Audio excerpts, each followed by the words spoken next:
SJ. Welcome to Mvskoke Radio, your weekly source for tribal and community news, interesting guests and discussions, plus a local The events issues calendar. of real estate affect us all, from buying a home to renting a home, to all questions surrounding financing a home. And then, of course, there are the issues surrounding selling your home. Let's go. SJ, it's Don't Go, Gary Fife. Jill Jif get us, Mvskoke Radio, Mabo Hedged, Wedges. Hope Holly Walters liked the promo again. That's one of the fun things we have to deal with in live radio sometimes. These little ghosts pop up and things happen. Let me make a quick program note correction real quick. Last week we spoke with an attorney from the Native American Rights Fund about the school graduation outfits, some of them Native students wanting to wear eagle feathers and other decoration on their caps and gowns. Well, we incorrectly referred to him as Matthew Moore, and I want to set the record straight there. That was Matthew Campbell of the Native American Rights Fund, who took time from his schedule to chat with us there. A couple of real quick things we want to remind you. Graduation coming up. If you want your student's profile in the Mvskoke Nation News, that is the June 1st edition, the deadline for submission of materials is Friday, May 12th. That's by 5 p.m. in order to be published. That's Friday, May 12th. And if you need graduation announcements and senior photography, the order deadline is April 28th. You want to talk to Chelsea at 918-732-7720. All right, let's get on with it. We have a couple of segments here to share with you today. First of all, we'll be speaking with Lorie Jump of the StrongHeart program. They have a new national hotline for domestic violence assistance. So if someone wants to obtain some help and directions there, you can talk with them. And in our second segment, the restoration project for the National Council House downtown Okmulgee has been launched. That ceremony was yesterday. We'll be speaking with Veronica Pipestem and get some more details about that. But I guess first of all, let's get on with our first segment. Let's see, is Lorie, are you with us? Hello, Lorie, are you with us? We'll try it once more. Lorie, are you there? Are you with us? Okay. Hello?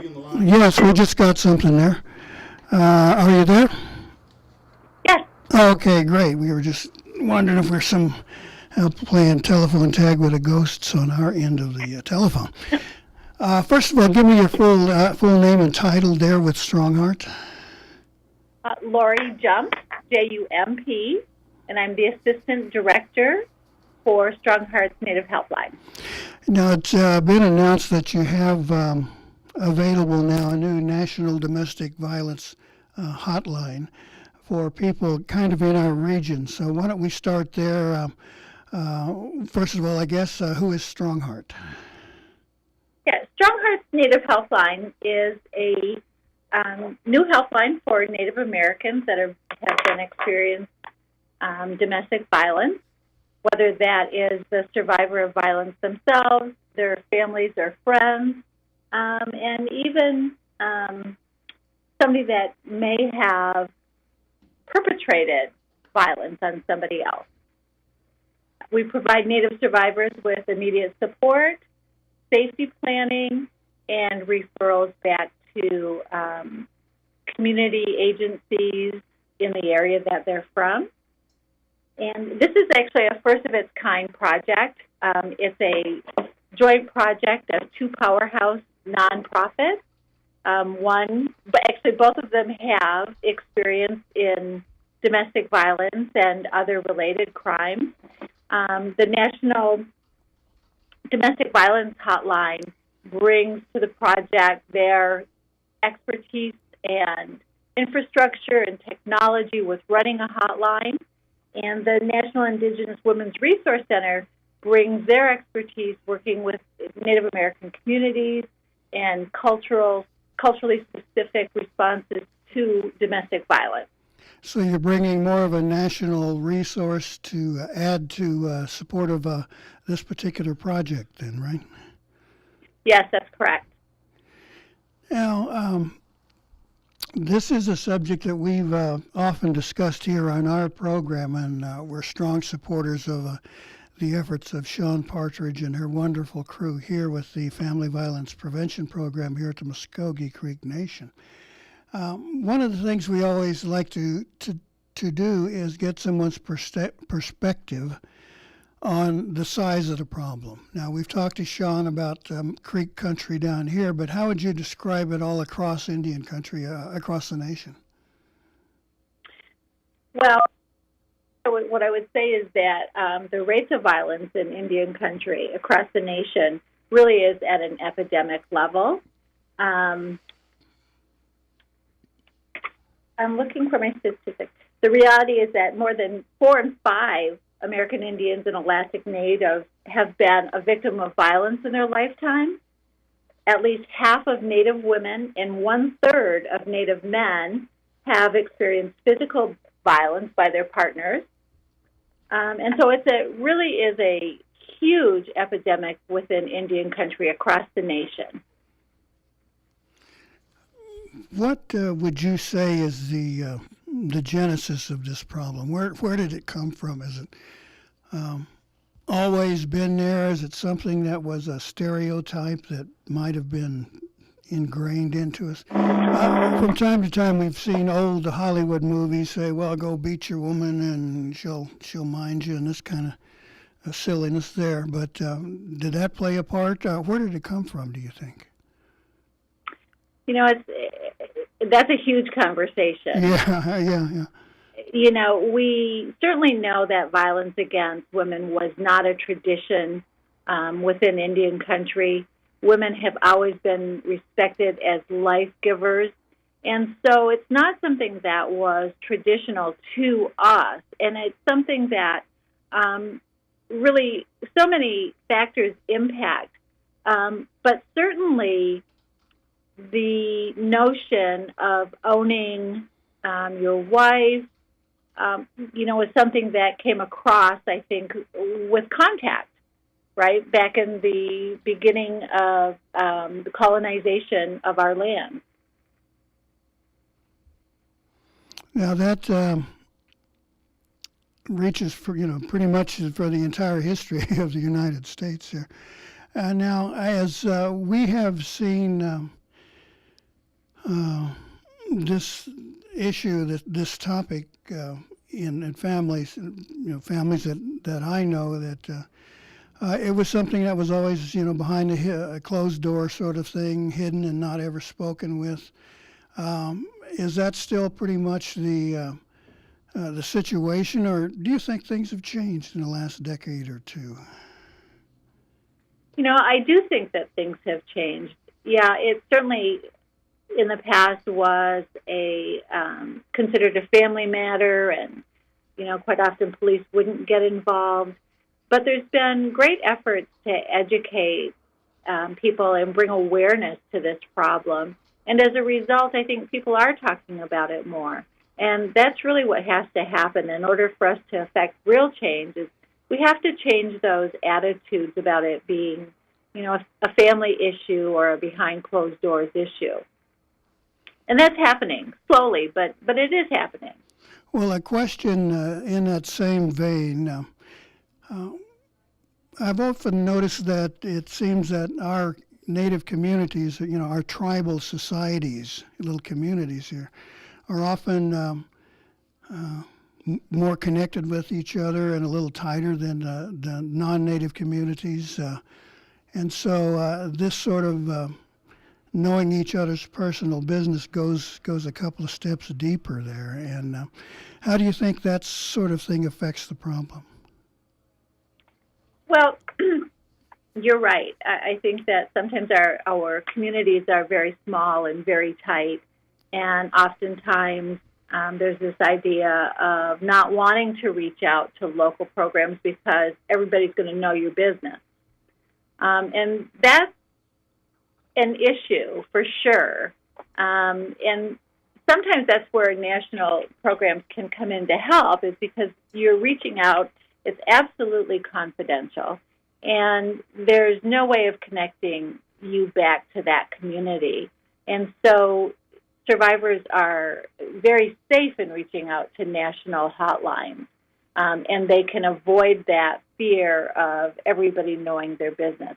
I do want to say, though, that our community programs have confidentiality requirements in place and their protocols, and that's something that they are overcoming slowly, is, for people to understand that reaching out to them, they are reaching a confidential service as well.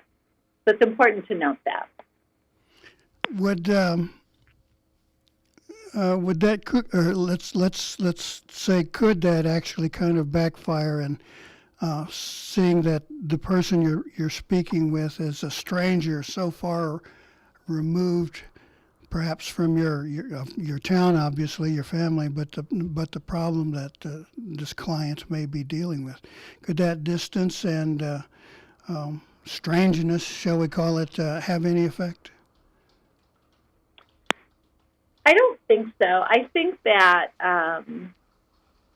for instance, the advocates that we have here at StrongHeart are very knowledgeable about tribal sovereignty, tribal jurisdictional issues, tribal culture and traditions. And so part of that, when a victim is reaching out to us, they're going to reach somebody that already has a lot of that knowledge about how communities in Indian country work, and they're not going to have to explain that.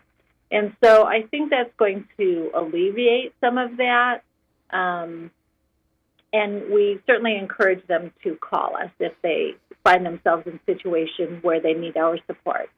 Well, going a step further, would that distance actually enhance the relationship, saying, well, I'm talking to somebody who doesn't know my business and doesn't know my family, and that somebody in this family is a perpetrator of this problem? Would that be of benefit? Yeah, I think it is. Again, there's no way to connect a caller back to their specific community or to their specific family. For instance, the telephone calls that we receive, we do not have caller ID, and so we can't actually connect that back to their community. And I think that is a benefit, especially in those small communities and very tight tribal communities where, perhaps you come from a prominent family, or perhaps your partner comes from a prominent family, or somebody that's connected to tribal law enforcement. And so reaching out to an anonymous, confidential service can have great benefit for those situations. Right. You probably just answered my next two questions there. Now, you mentioned law enforcement. Do they play any part in the kind of service you deliver here? No, not specifically. What our advocates can do, although they are not legal advocates, they can speak generally to issues involving law enforcement, and encouraging survivors to call law enforcement when they feel unsafe, that type of thing. They're certainly a resource for us, but they're not really connected to the services that we provide specifically. Right, but you could say maybe this is something you want to talk to the local police about. Yeah, Yeah, absolutely. One of the things that we do is to provide some education about, what domestic violence is and what options are in regards to reporting to the police, that type of thing. All right, now I want to talk a bit about the actual services that go on when someone calls in and is seeking help. When I noticed the articles and information about your service there at StrongHeart starting to emerge in the Native American press, it piqued my interest, of course. So I decided to call, and when I did, I got a a fairly quick response, and the voice on the other end of the line said, "Are you somewhere where it's safe for you to talk?" That shows me a lot of interest and care, knowledge of the subject. But why would you start with a question like that? Well, I think sometimes that what people don't realize is that when a victim is reaching out for help, that can be a very dangerous time for her. Certainly, one of the primary characteristics of a unhealthy relationship is power and control. And reaching out for help is a sign, could be interpreted as a sign to the abusive partner that he's losing control of the situation, of the survivor. And so that can increase the violence for her. And so we're very aware of that. And our first priority is the safety of those people that are contacting us. So that's our number one concern. Is it okay for you to talk? Are you in a safe place right now? Once a caller gets past that point, what happens next? Does your resource team then begin kind of an interview of the subject, or how do you go from point A to point B after that initial call, that initial question, rather?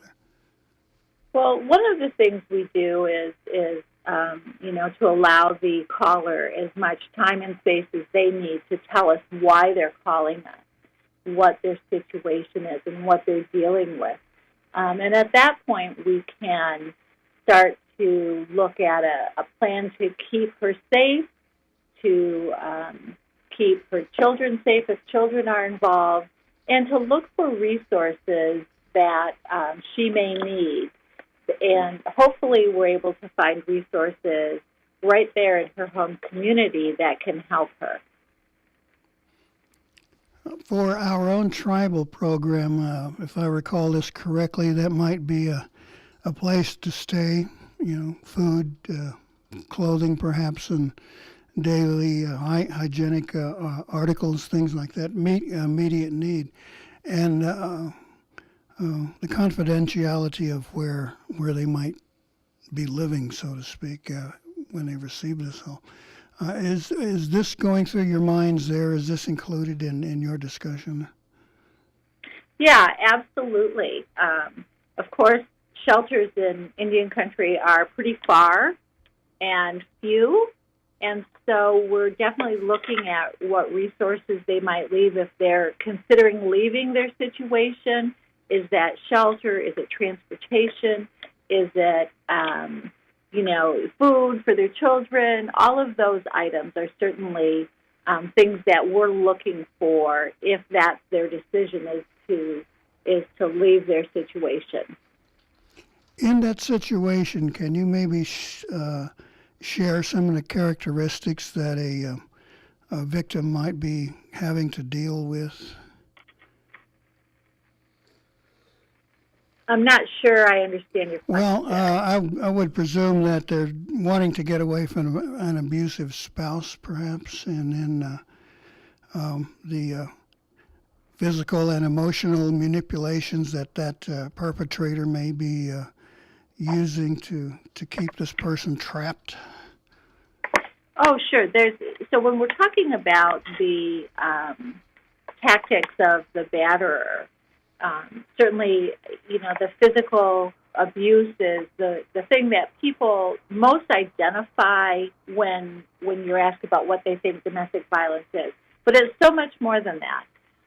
There is emotional abuse and financial abuse. There is isolation, keeping somebody from their friends and family, their support system. So many tactics that are used to control and keep somebody, enmeshed in that system. And so one of the things that, we try to do is to let somebody that calls us know that, they're very courageous in reaching out, and they should be very proud of the steps that they're taking to ensure their safety and that of their families. So we really want to offer them that support and talk through options with them to see what their next step might be. I know that we've discussed some of the things that might happen to a person, but could you share with me some of the red flags or some of the things of particular note that a victim might want to think about? Like if you're in a situation where it's not healthy, what kinds of things should you be looking for? Well, I think that some of the things that are red flags are, when you first get into a relationship and somebody wants absolutely all of your time. And at first that can be rather flattering. But what it tends to do is isolate you from your friends and family. So that's one red flag. Another one is controlling how you spend your money, whether or not, if you're working and if you're forced to give your entire paycheck up, or if you don't have access to money, that's definitely a red flag as well. Somebody that belittles you, calls you names, attacks your self-esteem, those are all red flags and behaviors that are used to keep somebody in their place, so to speak, and not thinking that they deserve to be safe in their own home. Something that's new, a new trend that we're seeing emerge is controlling your presence on social media. So whether or not, somebody, maybe they want access to your telephone, your Facebook sign and login and passwords, checking your text messages that you might be receiving. Those are all indicators that this may not be a healthy relationship. And it doesn't necessarily have to be male and female. It could be same sex. Definitely. This is domestic violence, unfortunately, is a situation that impacts everybody across all demographics. It doesn't matter if you're rich or poor. It doesn't matter if you are in a same-sex relationship. It just doesn't matter. It doesn't matter if you're male or female. Although we tend to use terms like she and her, the truth is that there are males impacted by this violence as well. We were all delighted when the Violence Against Women Act came into being. After a fairly tough struggle, it made it through Congress and gave Indian country some hope that now we can take action against non-native perpetrators who may be committing these crimes, and that's what they are, on Indian land against Native women. First of all, have you seen any effects of VAWA now? How has Native America reacted? What do you see there? Well, you're right. There was a real struggle. VAWA 2013 passed. In fact, it was proposed in 2012 and did not pass, and then there was a great advocacy effort that happened to ensure that it got passed. So we were all passed. The reality is that only about 15 tribes have implemented that across the nation in the 4 years that we've had that ability. It will take an incredible amount of work and effort to get that implemented in tribal communities, and so it's been very slow moving that out. In those tribes that have implemented, the program seems to be working very well, and there have been a number of prosecutions from those tribes that have implemented it.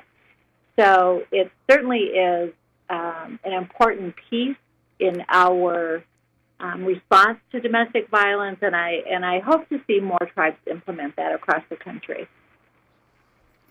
Now, how long has this StrongHeart hotline, we'll call it hotline, been in existence right now? Well, this has been a project that took a couple of years to get up and running. And so, as I said, the National Indigenous Women's Resource Center and the National Domestic Violence Hotline worked for a couple of years to bring this about. We actually just launched on March the 6th of this year. And so we've only been, operational for 2 weeks. Yeah, this may be sort of an unfair question, but in that 2-week period, how many calls have you gotten? How have you seen any results, I guess? Yeah, we have seen results. I can't speak to specific numbers, but we have certainly been receiving phone calls. Some of them, like the one that you mentioned, media calling in, wanting information. Others have been from survivors themselves. And although we do have a specific initial service area that was Nebraska, Oklahoma, and Iowa, Texas, we are receiving calls from actually across the country. And so we're working very hard to populate our database with resources from Indian country, all across our nation. Why was this specific area chosen? Well, this area actually is home to 12.5% of Native Americans nationwide. Additionally, because of the presence of a large number of Native Americans, there were actually some resources in existence, right? And Sean's program is one of them. The the Native American Alliance Against Violence, which is Oklahoma's tribal coalition, was one of them. And so we were able to identify an area that had both the high population of Native Americans as well as existing services. And so that's why we chose this area to roll out in. Right, and we'll remind our listeners that they're welcome to call in for your service as well as giving Sean a ring. Now, one important thing we haven't touched on, and that's the phone number. Yes, our phone number is 1-877, 1-844-762-8483. That's also 1-844-7-NATIVE. Callers can contact us Monday through Friday, 9 a.m. to 5:30 p.m. Central Standard Time. Okay, and the phone lines are pretty much manned all the time, Yes, during that time, they're manned by our advocates at StrongHeart. If somebody calls in, when our outside of our operational hours, they're going to be given an opportunity to connect over to the National Domestic Violence Hotline. Okay. In the short period in which you've operated, are there some bright spots there, some shining examples of success, so to speak, that you know of, that you're aware of because of your hotline? Well, I think the biggest success is that we're connecting with people and providing them support. And we hear hope from those that are calling. And so that's exciting to us. That's at the end of the day, we are most hopeful about providing support and life-saving tools. The tools that we work with are, services such as this can save lives. And so that's our goal, is to increase the safety of women across our country, and to for everybody to live safe, healthy, happy lives. And so that's very hopeful to us. So if you're able to help one woman, give her some hope and assistance, that's one person. That itself is a success. Absolutely. Absolutely, right. All right, one more question, and we'll get out of your way here now. Have you seen the attitudes toward domestic violence change in Native America? Men used to think, no big deal. If she gives me a hard time, I'll just let her know that she shouldn't do that. But have you seen it bear fruit? I think yes. The answer to that is yes. But it's a slow tree, right?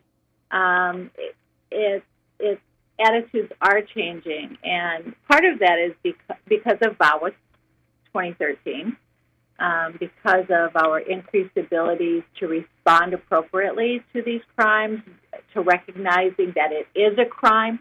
These are all changes in attitudes that have occurred as a result of really education and awareness efforts to lead people to understand that it's not okay, that this violence is not okay, and that people have a right to be safe in their own homes.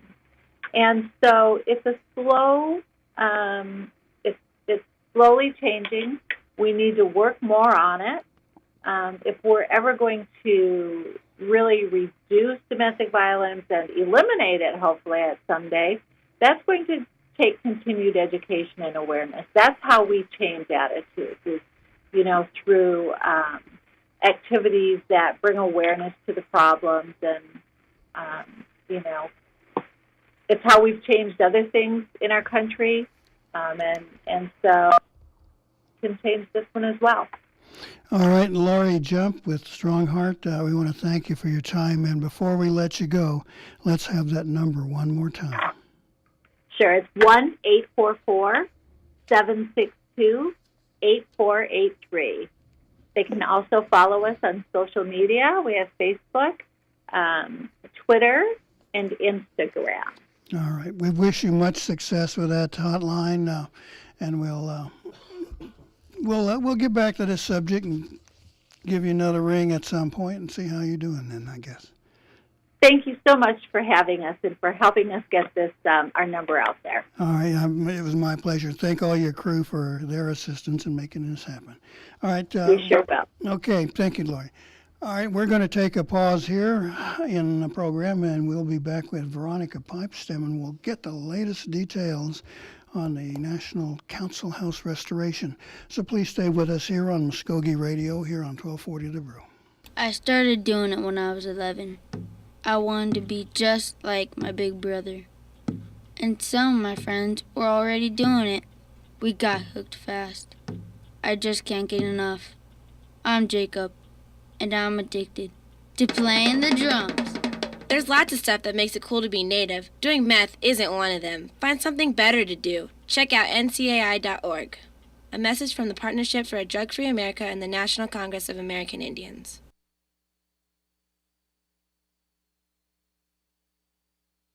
Who am I? Am I Native? I don't want people assuming things because I'm Indian. I just want to be me. But how do I live in two worlds? Some guys just check out by doing meth. But that ain't for me. Because I see my family, my friends, my drum making, my future. There are a lot of cool things about being who I am. And meth isn't one of them. Learn more at ncai.org. A message from the Partnership for a Drug-Free America and the National Congress of American Indians. Welcome back to Mvskoke Radio here on 1240 The Brew. Joining me here in the studio now is Veronica Pipestem. She's the the director of the Cultural Center and Archives at Mvskoke Creek Nation. Now, did I get that title right? That's correct. In between coughs. We want you to share how you feel. I mean, yesterday was a pretty big day for you.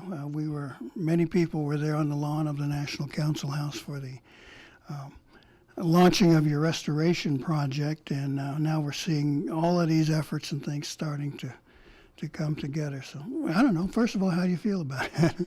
Well, we're really excited to be able to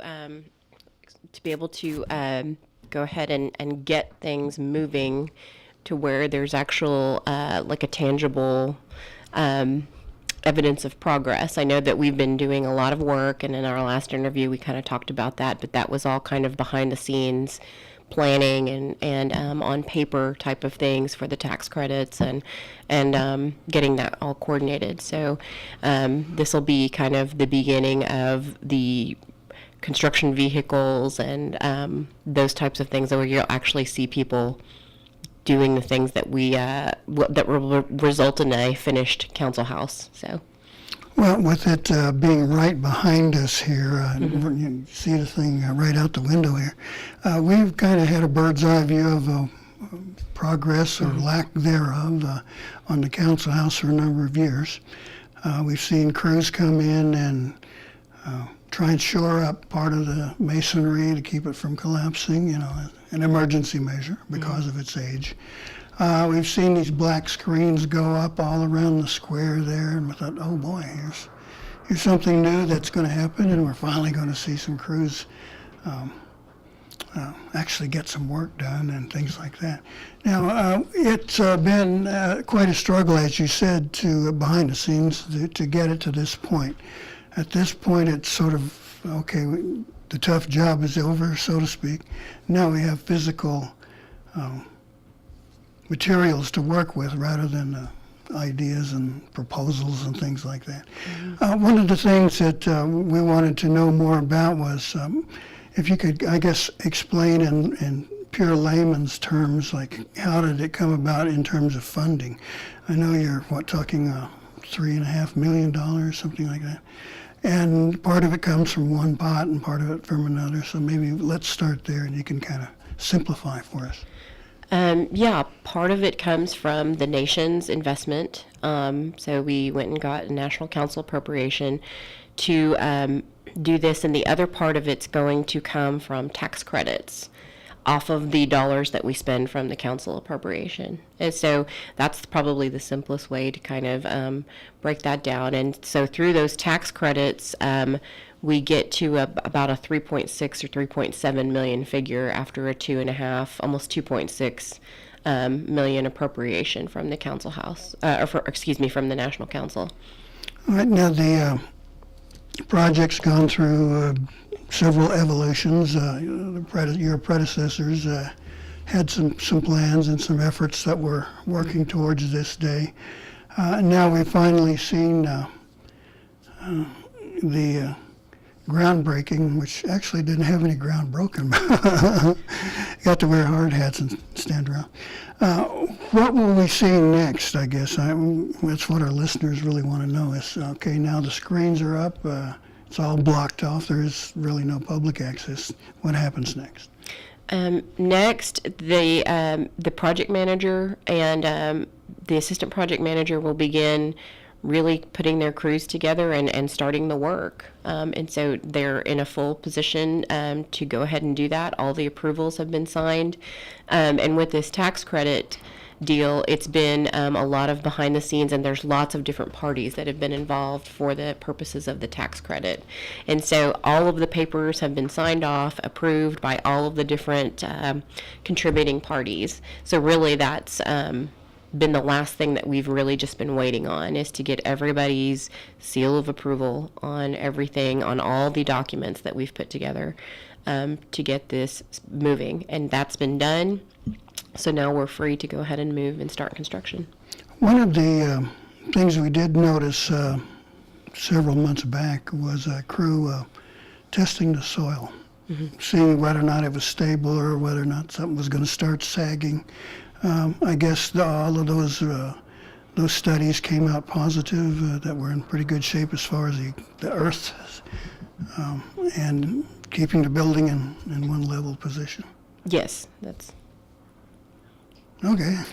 There was more question than there was answer there.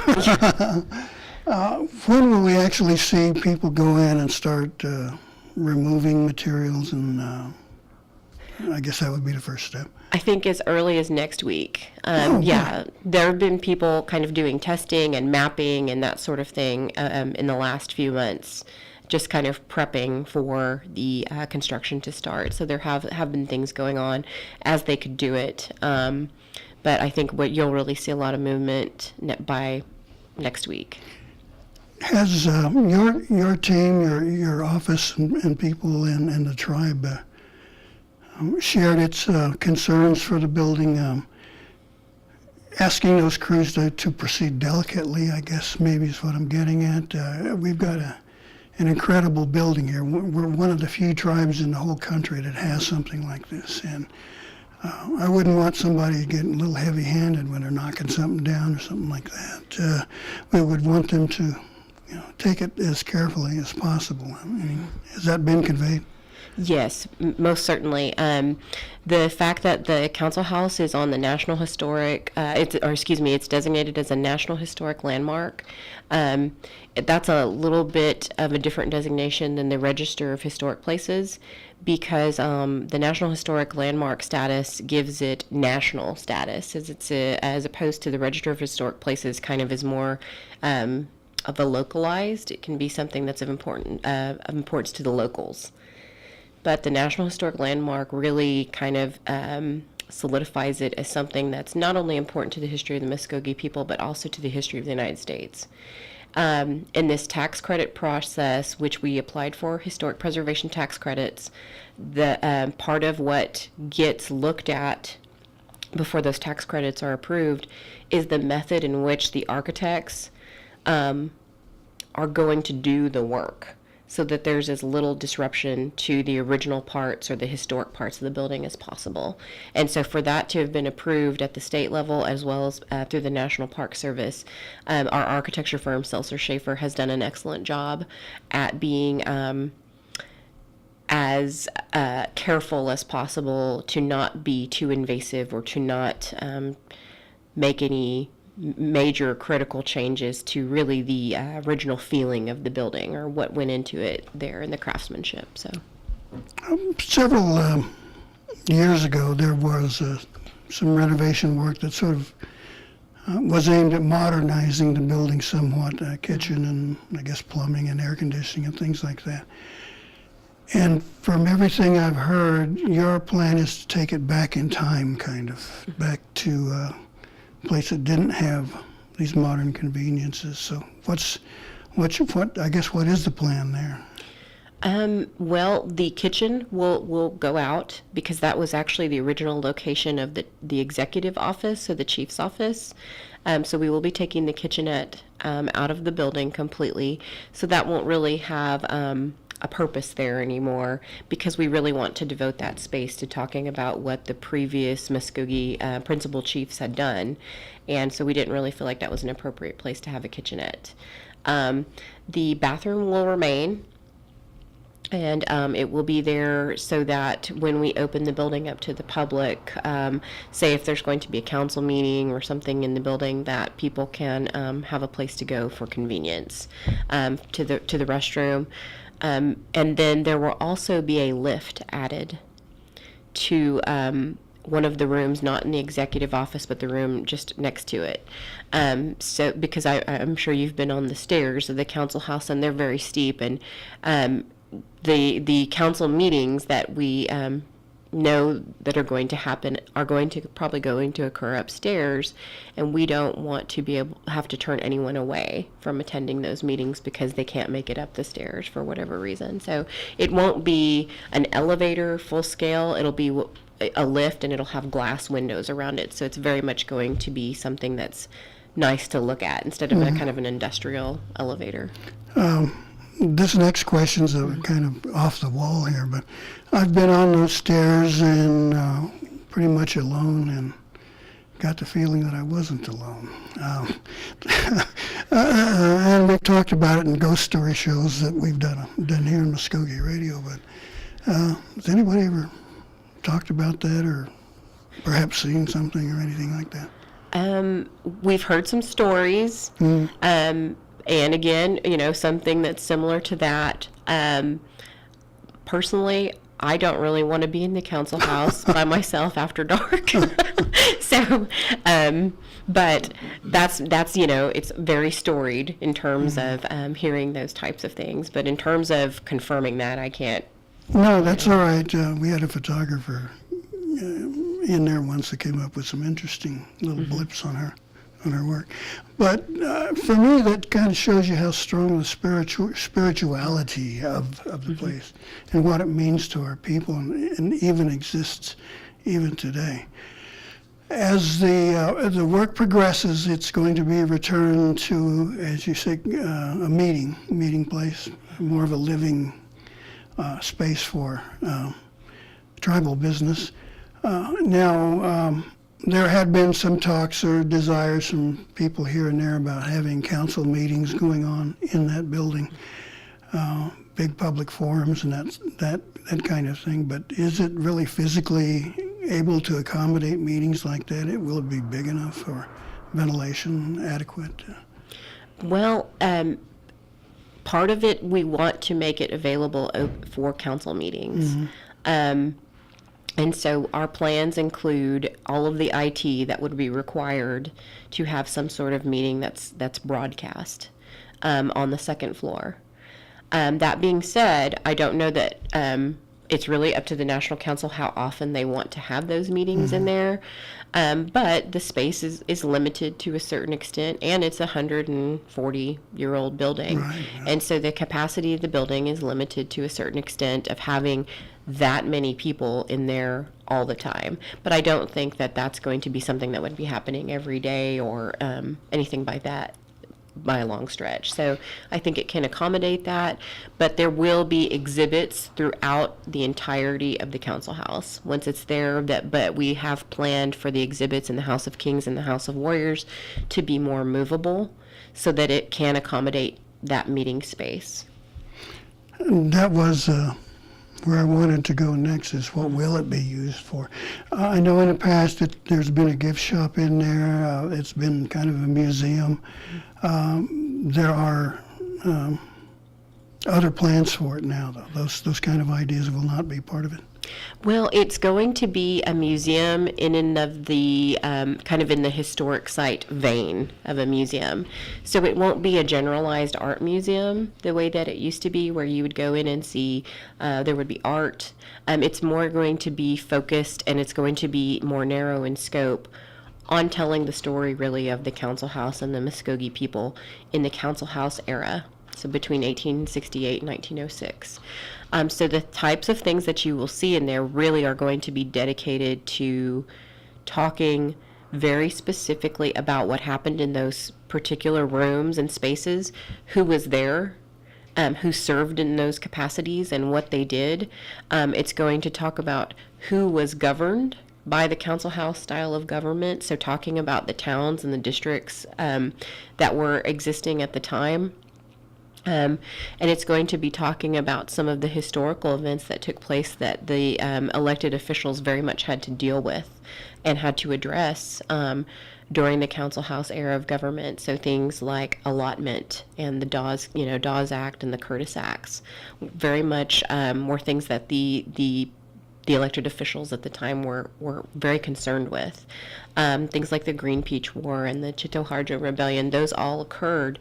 And while they didn't occur on the council house grounds, a lot of the people who were elected officials at the time had something to do with it, whether they were participating in those things themselves or whether they were kind of trying to figure out how to deal with those types of things. And I think another thing that we will very much be focusing on is the diversity of Mvskoke political and cultural identities that existed at the time. And I think, as you can testify today, there isn't one opinion about something in the Mvskoke Creek Nation, and that very much was the case back then as well. Even with allotment, there were people that were pro-allotment and there were people that were anti-allotment. And so we really want to have more nuanced presentations and discussions about those camps of people to talk about, kind of get past the surface issues there and really talk about why those people felt that way and why they were willing to, go to battle with one another at times over those things. Civil War comes to mind. But I do agree with you. There is no one set opinion on darn near anything. In the Mvskoke Nation, we've seen that in the paper and social media and a couple times here on this radio show. And then, of course, we've talked about it on our TV program, Native News Today. Now, the council house won't be the whole ball of wax, so to speak, when we're talking about the presence of our tribe and culture and history. You've got plans for a structure just across the street, right? Yes, that's correct. Because we're really narrowing the scope of the council house and making the full entirety of that space historic space, we're not going to have a gift shop in there. We're not going to have office space in there. We really want to fully dedicate the entire building to telling the story. And so that and having people occupying that building all the time is hard on the building too. The council house in and of itself is almost a museum piece. And so to kind of, as a preservation measure, but also to really do it the justice we feel it deserves, our offices we're planning on having those in the visitor center across the street, which will serve as a receiving area for visitors to the council house. That will eventually house things like a gift shop, or it will house our collection space, because right now our collection is being temporarily housed up at the Riverwalk. And so really we want to get everybody in one area. And so that will also serve as, we will want to put some conference rooms and some other meeting spaces into the visitor center across the street. And then there will be a rotating area for rotating exhibits, or a gallery. Could be both. Right, and the planned culture center is a former department store here in downtown. The visitor center? Yeah, Excuse me, the visitor center. Mm-hmm. Yeah, it's the old Sharps building, the Right, Arlington building across the street. Could not think of that word, Sharps, thank you. As we see these developments finally come together and become reality, what will we see in the next part of the year? I mean, we're coming into spring now. Will we see a construction season now from spring until fall? What do you envision there? Well, we will probably be finished with construction by the end of this calendar year. And then after that, well, right now we're planning for this, but planning all of the exhibits that we just talked about that need to be installed, and getting the furnishings together for that. That will happen. Well, we're doing it right now in terms of getting things down on paper, getting final drafts of the signage and the text that's going to go into the exhibit spaces. There's also going to be some interactive elements in the council house exhibits as well that we're planning and working with right now. But right now I think the main person that's doing that is one of our contractors, and she's working on getting requests for quotes for furniture vendors, so that we can perhaps buy an old desk and convert it into kind of a case that can be used. And so we're working on getting all of that together. And so once the construction's finished and we can again occupy the building, then we're going to try to go in and start installing a lot of these things and making sure that it flows well and that sort of thing. But we do have an interpretive plan. One of the most, prominent features of this building is cupola, the bell tower, and it's also looking like it's in need of the most repair work. But I understand there may be plans actually in replacing that and kind of lifting it off and putting another one in there, a new one. Is that correct? Or no, they're just going to repair it. So that's part of the kind of the approach with restoration architecture is that you're taking as little away as possible as you can, and just having a very light touch on everything that's there.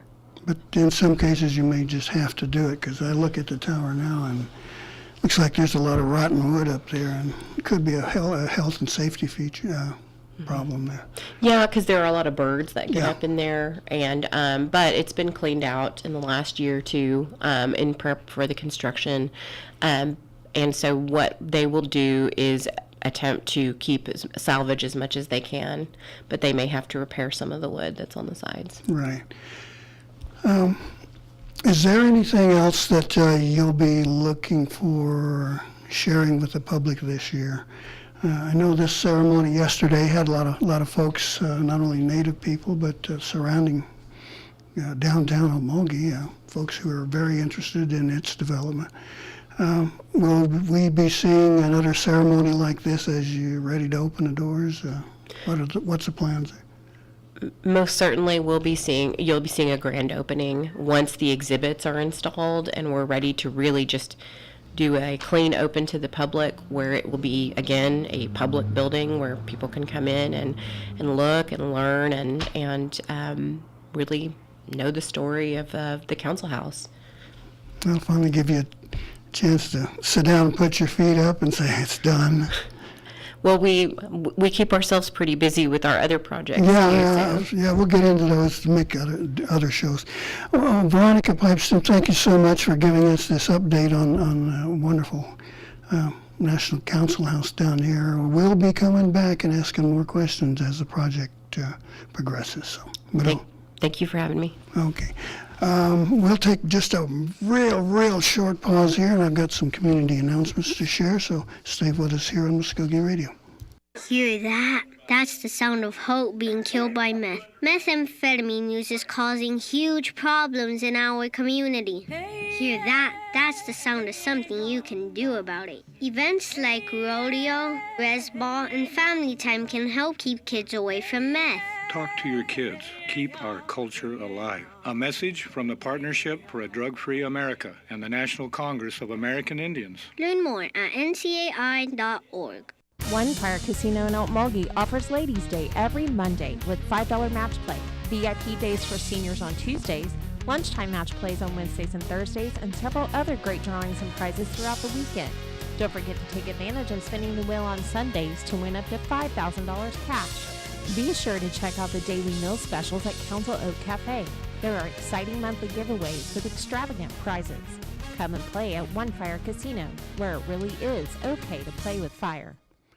Welcome back to Mvskoke Radio here. We've got a few announcements. As we said at the top of the show, graduation season is coming up. So if you got a graduate you want to put in the Mvskoke News, Nation News special graduation segment, that will be June the 1st edition.